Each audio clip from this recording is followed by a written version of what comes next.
ക്രിസ്മസിന് ശേഷം ഒരു ദിവസം ശോഭമാളി പോയിട്ടുണ്ടായി കേട്ടോ. ആദ്യം കുറച്ച് ഇന്നർ വെയറൊക്കെ വാങ്ങിക്കാനുണ്ടായിരുന്നു. അതൊക്കെ വാങ്ങിച്ച ശേഷം നേരെ സ്റ്റുഡിയോയിലേക്കാണ് കേട്ടോ പോയത്. അപ്പോൾ ഈ ചെരുപ്പ് ഞാൻ എടുത്തിട്ടോ, എപ്പോഴും ഇട്ട് നോക്കും അവിടെ വയ്ക്കും, ഇട്ട് നോക്കും അവിടെ വയ്ക്കും. ഈ പ്രാവശ്യം അങ്ങോട്ട് എടുത്തു, തീരുമാനം മാറ്റിയില്ല. അതിനുശേഷം ദേ ഇത് ട്രൈ ചെയ്ത് നോക്കി. പക്ഷേ ഒരുമാതിരി എന്താ പറയുക, തവളയ്ക്ക് ഉടുപ്പിടിച്ച പോലെ ഇരുന്നിരുന്നു. പിന്നെ ഞാനത് അവിടെ വെച്ചു. പിന്നെ ദേ ഇതെടുത്തു.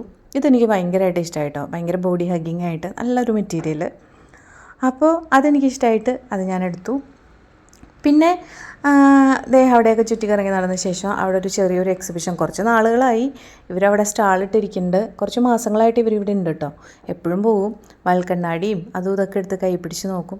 അവരെൻ്റെ അടുത്തേക്ക് റേറ്റ് പറയാനായിട്ട് വരുമ്പോൾ ഞാൻ ഓക്കെ ഓക്കെ എന്ന് പറഞ്ഞാൽ അവിടെ നിന്ന് പതുക്കെ മുങ്ങാറാണ് പതിവ്. ഈ പ്രാവശ്യം അതുപോലെ തന്നെ നല്ല ഭംഗിയുള്ള ഓടിൻ്റെ സാധനങ്ങളാണ്.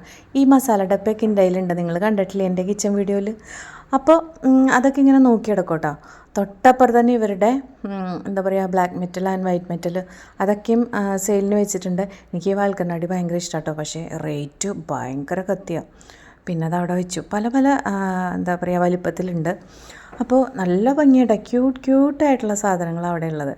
പിന്നെ ഇവിടെ വരുമ്പോഴത്തേക്കും ഭയങ്കര തിരക്കാണ്. നമുക്ക് വീഡിയോ എടുത്തൊന്നും നടക്കാൻ പറ്റില്ല. ഇവിടെ എപ്പോഴും പെൺപടകളാണ്, കണ്ടില്ലേ.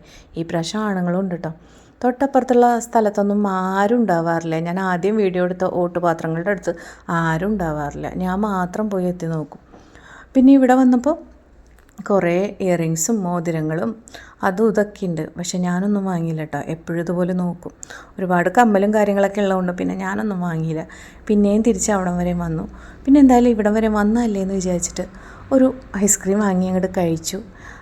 അങ്ങോട്ട് ചൂടത്ത് ഒന്ന് കൂളായിക്കോട്ടെ എന്ന് വിചാരിച്ചു. അതിനുശേഷം നേരെ അപ്പോൾ ഒരുമാതിരി രാത്രിയൊക്കെ ആയിട്ടുണ്ട് കേട്ടോ, ഒരു 7 മണിയൊക്കെ. നമ്മുടെ തൃശ്ശൂർ ബോൺ നദാലെ നടക്കുന്ന ദിവസമായിരുന്നു കേട്ടോ അന്ന്. കണ്ടില്ലേ, കുഞ്ഞു കുഞ്ഞു പപ്പാഞ്ഞികൾ എത്ര ഉണ്ടായിരുന്നെന്ന് അറിയാമോ. ഭയങ്കര രസമായിരുന്നു കാണാൻ. കുഞ്ഞു കുട്ടികൾ വരെ ഉണ്ടായിരുന്നു കേട്ടോ. അതിന് ഇടയ്ക്കിടയ്ക്ക് ഇതുപോലെ സ്റ്റാച്ചുവും ഉണ്ടായിരുന്നു. നല്ല രസമുണ്ടായിരുന്നു കേട്ടോ കാണാൻ. നല്ലൊരു പ്രത്യേക വൈബായിരുന്നു. അനൗൺസ്മെൻറ്റും കാര്യങ്ങളും പാട്ടും. ഇവർക്കൊരു പ്രത്യേക പാട്ടുകളൊക്കെ ഉണ്ടായിരുന്നു ഡാൻസ് ചെയ്യാൻ ഈ കുഞ്ഞു പപ്പാഞ്ഞമാർക്ക്. അത് കഴിഞ്ഞിട്ട് കുറേ നേരം ഉണ്ടായിരുന്നു. അത് കഴിഞ്ഞ് കാല് കഴിച്ചു. തീരണില്ല സംഭവം, തീരണേയില്ല. എന്നിട്ട് പിന്നെയും ഒരു 3/4 മണിക്കൂറോളം കണ്ടിട്ടും തീരണില്ല.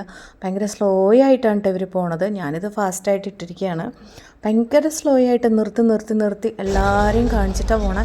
കണ്ടില്ലേ, എന്നിട്ട് ഡാൻസ് ഉണ്ടാവും. ഇവരുടെ പാട്ടൊക്കെ നല്ല രസമാട്ടോ കേൾക്കാൻ. കുഞ്ഞു കുട്ടികൾ വരെ ഉണ്ടായിരുന്നു പപ്പാഞ്ഞായിട്ട്. അപ്പോൾ പിന്നെ അതൊക്കെ കണ്ടു. തീരണ ലക്ഷണങ്ങളൊന്നും കാണാനില്ല. വന്നണ്ടേ ഇരിക്കുന്നു. പിന്നെ അതും കണ്ടു നേരെ 2 സോഡാ സർബത്തും കുടിച്ച് നേരെ വീട്ടിലേക്ക്.